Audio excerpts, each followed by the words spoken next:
On my 28th birthday, they sang while I sat there knowing they'd stolen everything from me. The candles flickered in the dim light of the private dining room.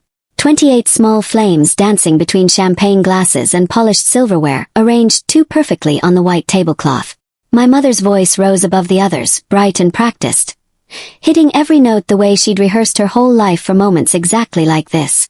My father carved into his steak methodically, like the world wasn't ending, like his daughter wasn't sitting across from him planning his destruction. Across the table, my cousin Marcus smiled that practiced lawyer smile, the one that said he knew more than he'd ever tell, the one that said he'd already calculated which side would benefit him most. The restaurant smelled like money. Old money, the kind that doesn't need to announce itself but does anyway. It hung in the air with truffle oil and aged wine, with perfume that costs more than most people's rent, with laughter that sounds expensive because it is. The Riverside was my parents' favorite restaurant, not because the food was exceptional, though it was, but because being seen here meant something in their world. Then the cake arrived, carried by a server who moved like she was transporting something sacred. Chocolate 3 layers, my favorite. At least they remembered that. At least that one small detail survived their decades of not really seeing me. The server set it down gently in the center of our table, and the singing stopped abruptly, like someone had cut the sound. My mother leaned forward, her diamond earrings catching the candlelight, throwing tiny prisms across the white tablecloth. Her eyes were shining with something I used to mistake for love back when I was young enough to believe love looked like performance. Make a wish, Aubrey. I looked at the candles, at the small flames bending in the air conditioning, at the faces surrounding me, at the perfect birthday performance they'd rehearsed without even knowing they were rehearsing it, at my father's forced smile that didn't reach his eyes, at my mother's manicured hands clasped together like she was praying, at Marcus checking his phone under the table, already bored with family obligations, at my Aunt Patricia trying too hard to look happy, at my Uncle Tom who never knew what to say in situations like this. I already made one, I said quietly. My mother blinked, her smile still perfectly in place, trained to stay there regardless of what was happening. What's that, sweetheart? I wished I'd checked my trust fund sooner. The room didn't explode. It didn't shatter into 1,000 pieces like glass dropped on marble. Froze. Time seemed to stop. Every fork stopped midair, frozen between plate and mouth. Every smile cracked like porcelain subjected to too much pressure. Hairline fractures spreading across carefully maintained facades. The champagne bubbles kept rising in the glasses, the only movement in a room that had suddenly become a tableau. My father's knife clattered against his plate, the sound impossibly loud in the sudden silence, metal on ceramic echoing off the walls of our private room. My mother's hand flew to her throat, fingers touching the diamond necklace my father had given her last Christmas. A necklace I now realized had been purchased with my money. What? The word came out barely a whisper. But I didn't repeat myself. I just sat there watching them. Watching the color drain from my father's face like someone had opened a valve.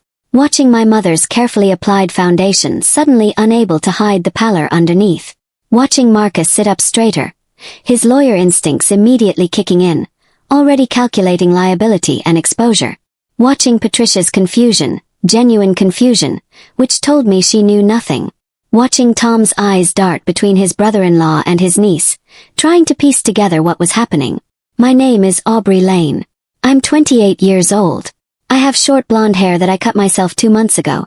Tired of how my mother always said I looked better with it long. Tired of being told what version of myself was acceptable. I have pale blue eyes that people say look distant, cold, when really they're just careful. I have a quiet posture. Shoulders slightly hunched from years of trying to take up less space, from years of making myself smaller so other people could feel bigger. People mistake my quietness for weakness. People mistake my stillness for compliance. People mistake my silence for agreement. They're always wrong. And until 3 days ago, until that phone call with Mr. Berkowitz that split my life into before and after, I thought I understood my family. I thought I knew who they were. I thought the distance between us was natural, normal, just how some families operated. I was wrong about that too. I grew up in privilege, the kind you don't earn through sweat and sleepless nights and years of grinding work. The kind you inherit like eye color or a last name or a tendency toward certain diseases. My grandmother, Margaret Lane, built an empire in commercial real estate back in the 70s and 80s, back when women weren't supposed to build anything except families and carefully maintained homes. She was fierce in a way that made men uncomfortable. She was brilliant in a way that made other women jealous. She was the only person in my entire family who ever really saw me, who ever looked past the quiet exterior to the person underneath. When I was 6 years old, small and uncertain and still believing the world was fundamentally good, my grandmother got sick. Cancer, aggressive and merciless, the kind that doesn't negotiate or give second chances. I remember visiting her in the hospital, walking down long white corridors that smelled like disinfectant and fear, holding my mother's hand because I was told to, not because I wanted to. The machines in her room beeped steadily, a rhythm that sounded like time running out, like a countdown to something final. The smell of that room, disinfectant trying and failing to mask something darker underneath, something organic and wrong, is burned into my memory. She held my hand with fingers that felt like paper, tissue-thin skin over prominent bones. Her grip surprisingly strong for someone so frail, for someone whose body was betraying her cell by cell. Her hospital gown was too big, her collarbones sharp angles under pale skin. Her hair thin and gray where it used to be thick and dark. "Aubrey," she whispered, and her voice was weak but clear, every word costing her something, every syllable an effort. "Come closer, sweetheart." I climbed onto the chair beside her bed, my feet dangling, not quite reaching the floor. I was 6. I didn't understand death yet. I just wanted her to get better, to come home, to keep being the grandmother who took me to art museums on Saturdays while my parents slept in, who let me eat ice cream for breakfast, who listened when I talked about things that interested me even though I was just a child. "I'm setting up something special for you," she continued, each word measured, deliberate. "Something your parents can't touch."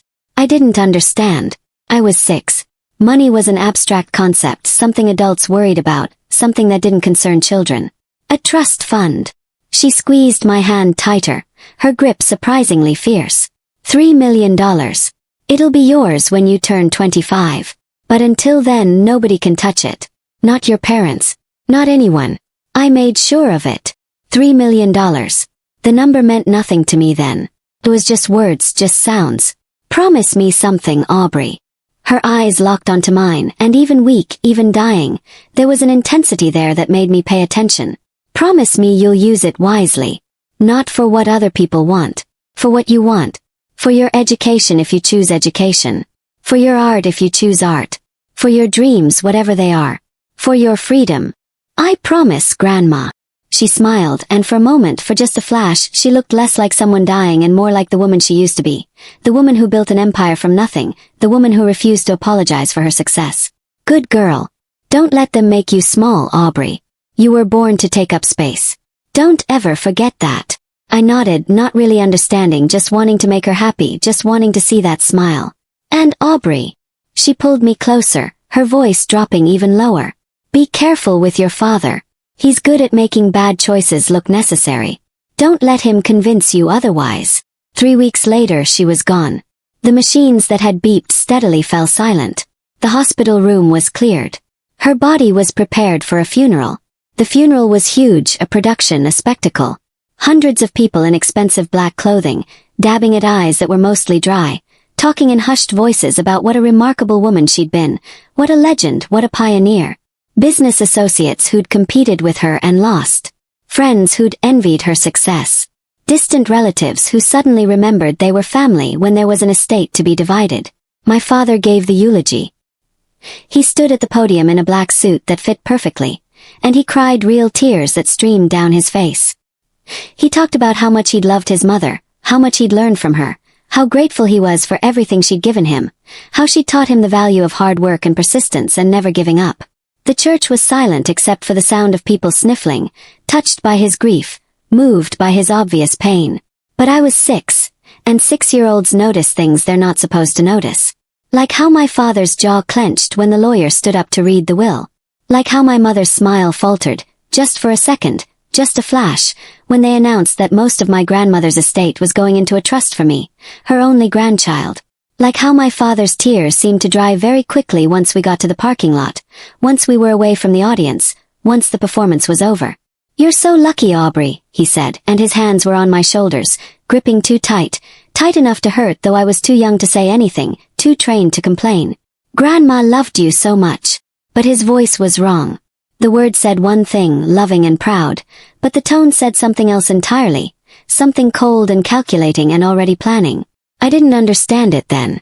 But looking back now, with years of distance and the clarity that comes from betrayal, I can see it so clearly. That was the moment everything changed. That was the moment I transformed in his eyes from daughter to asset, from person to resource, from family to investment opportunity. That was the moment I became their retirement plan. Growing up in the Lane house was like living in a museum designed by someone who'd read about families in magazines but never actually been part of one. Everything looked perfect from the outside. Exactly the way it was supposed to look according to some invisible rulebook my parents followed religiously. Beautiful house in Westchester County, one of those gated communities with its own security guards and strict rules about lawn maintenance and acceptable paint colors. Expensive cars in the driveway that got replaced every 2 years like clockwork. Always the newest models. Always in colors my mother deemed sophisticated. Designer clothes that my mother laid out for me every morning from the time I was in elementary school through high school, teaching me early that my own taste wasn't acceptable, that my own choices weren't valid. Country club membership with our names engraved on a bronze plaque in the lobby. Proof that we belonged, proof that we mattered, proof that we were the kind of people other people should respect. But inside those perfect walls, inside that carefully curated life, everything was cold. Not temperature cold. Emotional cold. The kind of cold that seeps into your bones and makes you wonder if warmth is even real or just something you imagined. My father, Richard Lane, worked in finance. Investment management. He'd say with that confident smile that made people trust him with their money, that made them believe he had secrets to success they didn't. He wore suits that cost more than most people's monthly rent, custom tailored to fit perfectly, never off the rack, never anything less than the best. He drove a Mercedes that purred like a contented cat when you started the engine, leather seats that smelled expensive, dashboard that looked like a spaceship. He talked about portfolios and market trends at dinner parties, and people hung on his every word, nodding along like he was revealing the secrets of the universe. My mother, Caroline, didn't work. She managed the household, which was code for organizing charity events where she could be seen being charitable, playing tennis at the club 3 times a week with other women who also didn't work, having long lunches at expensive restaurants where they discussed other people's lives in detail. She spent hours every day maintaining her appearance, and I mean hours. Hair appointments every 2 weeks, nails every week, facial treatments, skin procedures, personal trainer, nutritionist, a full-time job of looking like someone who didn't need to work. They loved appearances. They lived for them. They breathed them like oxygen. The right schools, not just any schools but the specific ones that mattered in their social circle. The right clothes, brands that other people would recognize, labels that announced your status.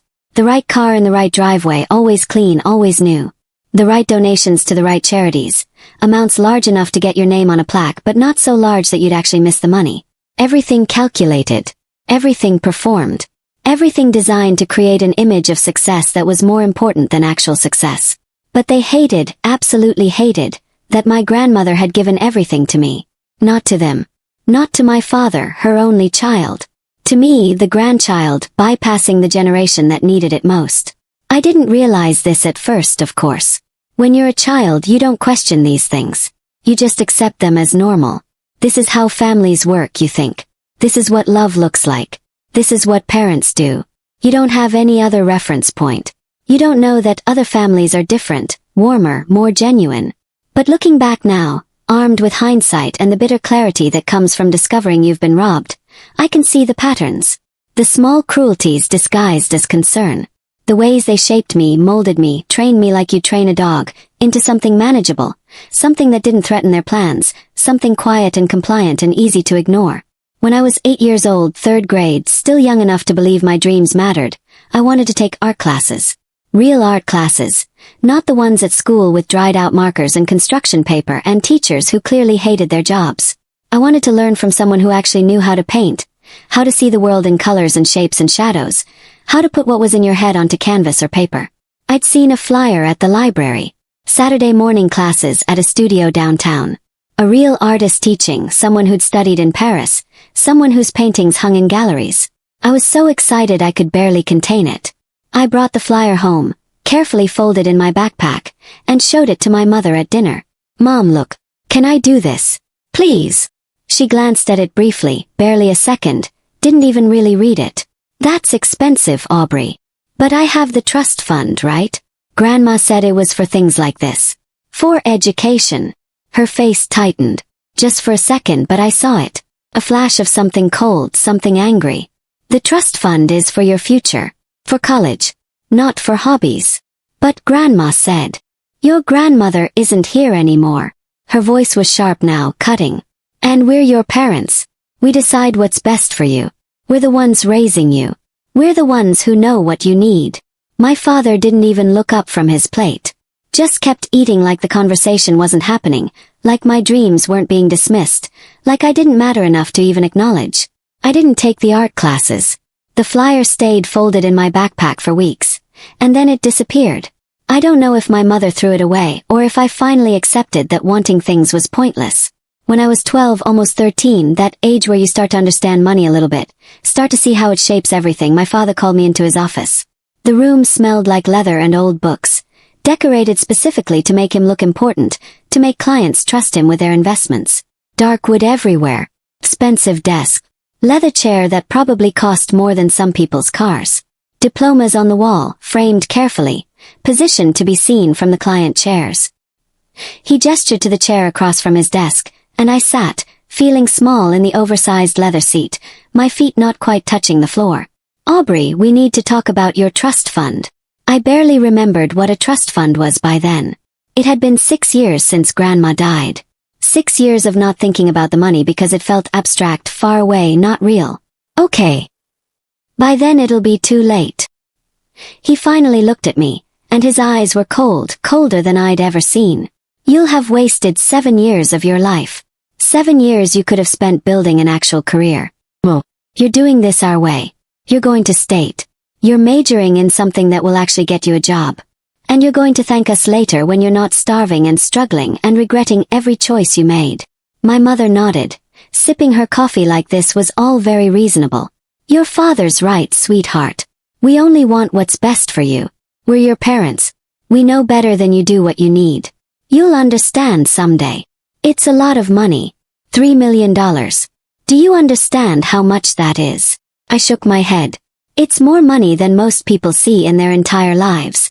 You're very lucky to have it. Very privileged. But you need to understand something important. He leaned forward, elbows on the expensive desk, fingers steepled like he was about to share wisdom. That money comes with responsibility. Your grandmother wanted you to be smart with it. Careful. Not wasteful.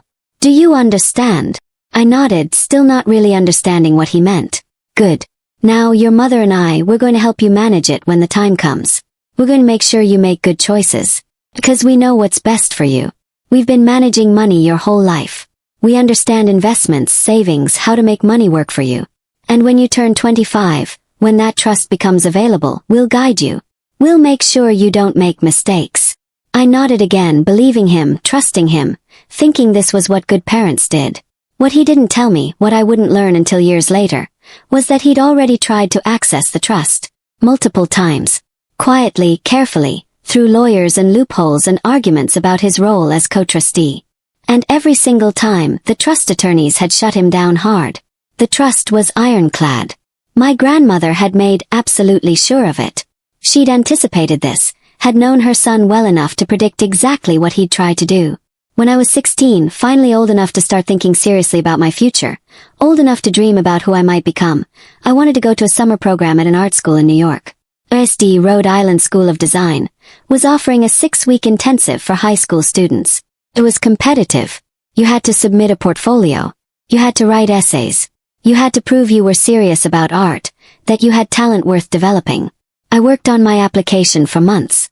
Secretly, during lunch periods and after school, in my room late at night when everyone else was sleeping. I borrowed a camera from the school to photograph my drawings and paintings. I wrote and rewrote my essays until every word felt right. I poured everything into it, all my hope, all my dreams of becoming something other than what my parents wanted. When the acceptance letter came, thick envelope in the mail, I felt something I hadn't felt in years. Oh. Real, genuine hope that maybe my life could be different, that maybe I could choose my own path. I showed my parents at dinner that night, hands shaking as I handed them the letter, trying not to seem too excited, trying to stay calm because showing too much emotion was always discouraged in our house. My mother glanced at it briefly. That's nice, dear. Just that. That's nice, dear. Like I'd shown her a decent report card, not an acceptance to a prestigious program that I'd worked months to achieve. My father kept eating, didn't even look at the letter. "You're not going." I blinked, sure I'd heard wrong. "What?" "You're not going to waste your summer in New York learning to paint pictures nobody will buy. You're not going to throw away your time on something useless." But I got accepted. "Dad, it's a big deal." "Aubrey." His voice was final, the tone that meant the discussion was over before it started. "You're not going to waste your life on art. You're going to study something useful. Business, finance, economics, something that actually matters. Something that leads to a career, not a hobby." "But I want to be an artist." He laughed. Actually laughed, fork and knife still in his hands, like I just told the funniest joke he'd ever heard. "An artist? Brie, be realistic. Artists don't make money. They struggle. They fail.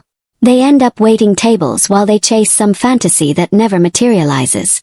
They live in terrible apartments and eat ramen noodles and pretend they're happy when they're actually miserable. Is that what you want? To struggle your whole life? To disappoint yourself and everyone around you?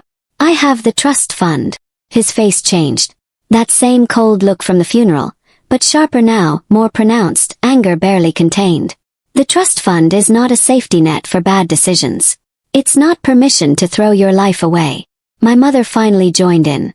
"Your father's right, sweetheart. We're trying to protect you. We're trying to save you from making a mistake you'll regret. We love you. That's why we're saying no." I didn't go to New York that summer. The acceptance letter stayed in my drawer for years, a reminder of what could have been, of a door that briefly opened before being slammed shut.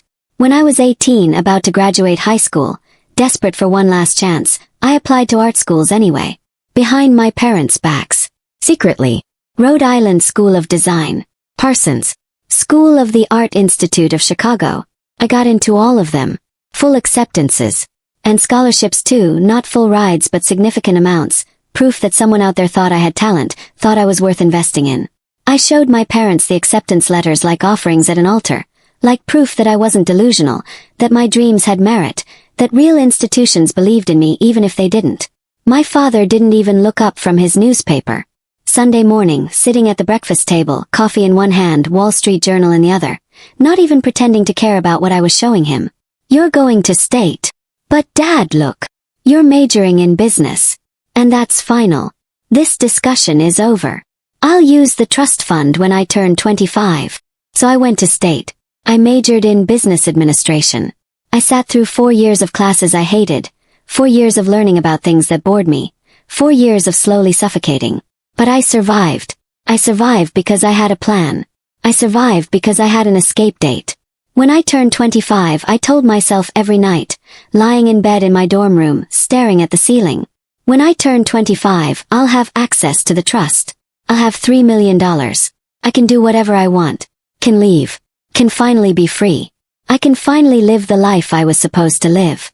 That belief, that certainty that freedom was coming, was the only thing that kept me going. Through 4 years of classes I despised. Through internships at companies I didn't care about. Through family dinners where my parents paraded me around like proof that their parenting worked, that they'd successfully molded me into what they wanted. "This is our daughter Aubrey," my father would say to his colleagues at parties. His hand on my shoulder like he was displaying a prize. "She's graduating with honors. Business degree. Already has offers from several firms. Going into corporate finance. We're very proud." And I would smile. I would nod. I would say thank you. I would play the part they'd written for me, wear the costume they'd chosen, speak the lines they'd given me. Because I knew it was temporary. Because I knew that at 25, everything would change. Because I knew freedom was coming. I graduated at 22. Got a job at a corporate firm in Manhattan. The pay was decent but not great, enough to survive but not enough to thrive. I rented a studio apartment in a building where the elevator only worked half the time, where the walls were so thin I could hear every word of my neighbors' conversations and fights, where the pipes groaned and clanked every time someone flushed a toilet. The apartment was small. One room that served as bedroom and living room and office. A kitchen that was basically just a counter with a hot plate. A bathroom so tiny you couldn't fully extend your arms. But it was mine. My name on the lease. My key in the lock. My space however small. I took the subway to work every morning, packed in with hundreds of other people, all of us pretending we couldn't feel each other breathing, all of us staring at our phones or books or the advertisements above the windows, anything to avoid acknowledging how close we were to strangers. I worked in a gray cubicle under fluorescent lights that hummed constantly, a sound you don't notice until late afternoon when it starts to feel like it's drilling into your skull. I analyzed data, created reports, attended meetings where people talked for an hour and accomplished nothing. And I counted down the days. 3 years. 3 years until I turned 25. 3 years until freedom. During those 3 years, something strange happened. Something that should have been a warning but instead felt like validation. My parents changed. They started calling more often. Sunday morning calls that used to never happen. Weekly check-ins that felt almost caring. Just calling to see how you're doing, honey. How's work? How's the apartment? Are you eating enough? Dinner invitations that used to be obligatory, scheduled months in advance and treated like chores, suddenly became frequent and enthusiastic. We'd love to see you this weekend. Mom's making your favorite. Come home, we miss you. They asked about my life. Actually asked, with follow-up questions and apparent interest. They seemed invested in my job, my apartment, my plans, my future. They told me they were proud. They said they'd always believed in me. They apologized for being too hard on me when I was younger. They said they understood now that they'd been too controlling, too focused on what they wanted instead of what I needed. And slowly, so slowly I didn't even notice it happening, I let myself believe them. I let down my guard. I let myself think that maybe they were finally seeing me, really seeing me as a person instead of as a problem to be managed or a resource to be directed. Maybe they're finally changing, I thought. Maybe they realized how controlling they'd been. Maybe we can actually have a real relationship now. Maybe they actually love me. I should have known better. I should have seen the pattern. The sudden interest coinciding perfectly with my 25th birthday approaching. The way my mother asked careful, casual questions about my plans for the trust fund. The way my father offered financial advice I didn't ask for, recommendations about investments and savings and being smart with that kind of money. The way they both seemed overly interested in whether I'd been in touch with the trust lawyers, whether I knew the exact procedures for accessing the funds. But I wanted to believe. I desperately wanted to believe that my parents loved me, that they were capable of change, that I mattered to them as something other than an asset to be managed. So I missed the signs. I ignored my instincts that were screaming warnings I wasn't ready to hear. I walked right into their trap with my eyes open, seeing only what I wanted to see. 2 months before my 25th birthday, 2 months before I was finally supposed to be free, I decided to be proactive, to get ahead of things, to understand exactly what would happen and when. I called the law firm handling my trust on a Tuesday morning, sitting at my desk in my cubicle during my lunch break, eating sad leftovers while I waited on hold. The receptionist was friendly, professional, clearly trained in customer service. Lane Trust. Let me transfer you to Mr. Berkowitz. Mr. Berkowitz had been my grandmother's lawyer for 30 years. He'd set up the trust himself personally, made sure every clause was perfect, every loophole closed. When he answered, his voice was warm, familiar, like talking to an uncle you only see at holidays but who's always happy to hear from you. Aubrey Lane.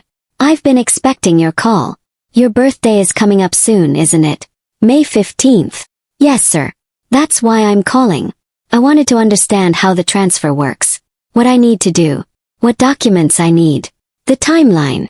It's very straightforward, nothing complicated. On your 25th birthday, the trust automatically dissolves according to the terms your grandmother set up. The funds transfer to a bank account in your name. We'll need you to come in and set that up beforehand, choose a bank, sign some paperwork. But once that's done, it's automatic. You'll have complete control. No restrictions. No oversight. It's entirely yours. Relief flooded through me. This was real. This was actually happening. And the current balance. How much is in there now? Silence. Not the comfortable kind of silence that happens during normal conversation while someone checks something or thinks about their answer. Heavy silence. The kind that makes your stomach drop and your hands go cold. The kind that tells you something is very, very wrong. Mr. Berkowitz. Aubrey. He cleared his throat, a sound that conveyed discomfort, reluctance, the burden of being the bearer of bad news. You should come to my office. We need to talk in person. This isn't a conversation to have over the phone. My hands went cold, fingers numb around my phone. My cubicle suddenly felt smaller, walls closing in. Just tell me the balance. I really think. Please. Just tell me. My voice cracked. I was begging. I knew I was begging and I didn't care. A long breath, the kind you take before jumping into cold water, before doing something you really don't want to do. $83,000. The world stopped. Everything stopped. The fluorescent lights above me kept humming but I couldn't hear them. My co-workers kept typing but I couldn't hear that either. All I could hear was my own heartbeat, loud and fast, pounding in my ears. What? The trust currently holds $83,000. That's impossible. My voice sounded far away, like it was coming from someone else. It was $3 million. Grandma left me $3 million. Remember, I was there when she told me. $3 million. It was $3 million. 22 years ago when she established the trust. But over the past 15 years there have been withdrawals. I couldn't breathe. The air in my cubicle suddenly felt thick, suffocating like trying to breathe underwater. What kind of withdrawals? Loans against the trust. Your father set them up. Technically they were legal. He's listed as a co-trustee until you turn 25, which gives him limited access to the funds for your educational and welfare expenses. The trust language allows for that. But the amounts were significant. How significant? But I already knew. 3 million minus 83,000. Could do that math. How much did he take? Over $2 million, Aubrey. $2.917 million to be exact. $2.917 million. Almost everything. Almost the entire trust. Years and years of my grandmother's hard work, her success, her gift to me, stolen. Taken. Mr. Berkowitz, I need you to tell me something honestly. Please. My voice was shaking now, hands trembling so badly I could barely hold my phone. Is this legal? Another pause. That's a complicated question. Technically, your father had authority to make withdrawals for your benefit. But Aubrey, I raised concerns multiple times over the years. Many times. The amounts seemed excessive. Some of the documentation seemed questionable. Your father always had receipts, invoices, explanations. Medical bills, educational expenses, living costs. Everything looked legitimate on paper. But I questioned it. I told him I questioned it. And he always had an answer. What were the expenses for? What did he say the money was for? Your education primarily. Tuition, room and board, books, tutoring. Living expenses during college and after. Medical insurance, dental work, therapy sessions. Emergency costs for family issues. It was all documented. My education was covered by scholarships. Full tuition. I lived in campus housing that was included. I worked 3 part-time jobs to cover everything else. I never asked them for money. I paid my own medical insurance after I graduated. I've never been to therapy. What family emergencies? Silence again. Longer this time. Mr. Berkowitz, where did the money really go? Aubrey, I don't have proof of where it actually went. Only where your father claimed it went. But I think you need to consult with an attorney immediately. Someone who specializes in trust litigation. Because if these withdrawals were fraudulent, if the money wasn't actually used for your benefit the way the trust mandated, then what your father did wasn't just technically wrong. It was theft. Criminal theft. I sat in my cubicle, staring at my computer screen without seeing it, holding my phone with numb fingers, feeling something inside me crack and split open. Can you recommend someone? Jennifer Rosen. She's one of the best trust litigation attorneys in the state. I'll send you her information. Call her today, Aubrey. Don't wait. Okay. Thank you. I'm sorry. I'm so sorry. I should have pushed harder. I should have done more. Your grandmother trusted me to protect this trust, and I failed. You did what you could within the law, I heard myself say, though I wasn't sure I believed it. After we hung up, I sat there for a long time. My lunch break ended. People walked past my cubicle. My phone rang with work calls that I didn't answer. Emails piled up that I didn't read. I just sat there, staring at nothing, feeling the foundation of my entire life crumbling beneath me. All those years. All that sacrifice. All that survival. believing that freedom was coming, believing that I just had to hold on a little longer, believing that at 25 everything would change. And all of it was a lie. My parents had stolen my future. They'd taken the gift my grandmother had tried to protect. They'd spent years, 15 years, methodically draining the account that was supposed to save me. While I lived in a studio apartment where the elevator didn't work. While I ate ramen noodles for dinner because I couldn't afford anything else. While I wore the same 3 work outfits on rotation because I couldn't afford to buy more. While I skipped meals and walked to save subway fare and never went out because I didn't have money for drinks or movies or any of the things other people my age took for granted. While they lived in their 5-bedroom house in Westchester. While they drove their luxury cars. While they took vacations to Europe. While they renovated their guest bathroom. While they hosted parties. While they belonged to country clubs. While they lived a life of comfort and ease and luxury. All on my money. All on the future my grandmother had tried to protect. All on the inheritance meant to give me freedom. My phone buzzed. Text from my mother. Looking forward to Saturday. Your birthday dinner is all set. 6 p.m. at the Riverside. Can't wait to celebrate you. Love you. The Riverside. The expensive restaurant where they took me for every birthday, every achievement they deemed worthy of celebrating. The place where they performed family for each other and for anyone watching. I stared at the text. At the exclamation points. At love you at the end. 2 words that suddenly felt meaningless, hollow, a sound without substance. They knew. They had to know. They'd been receiving quarterly statements about the trust for years. They knew that in 2 months I'd get access. They knew I'd discover the account was empty. They knew I'd find out what they'd done. And they were throwing me a birthday party. They were going to sing to me. They were going to smile and hug me and tell me how proud they were. While celebrating the fact that they'd stolen my future and gotten away with it. I laughed. It came out broken and sharp, loud enough that the person in the cubicle next to mine looked over with concern. I couldn't help it. The absurdity of it. The audacity. They thought I wouldn't find out. They thought I'd just accept the $83,000 and be grateful. They thought I was too quiet, too small, too trained to ever fight back. They were wrong. That night I didn't sleep. I sat at my kitchen table with my laptop, the one surface in my apartment big enough to spread out papers, and I started researching. Trust fraud. Breach of fiduciary duty. Criminal charges. Civil suits. Statute of limitations. I read legal definitions until my eyes burned and blurred. I took notes in a spiral notebook. I made lists of questions to ask a lawyer. I created timelines of the withdrawals Mr. Berkowitz had mentioned.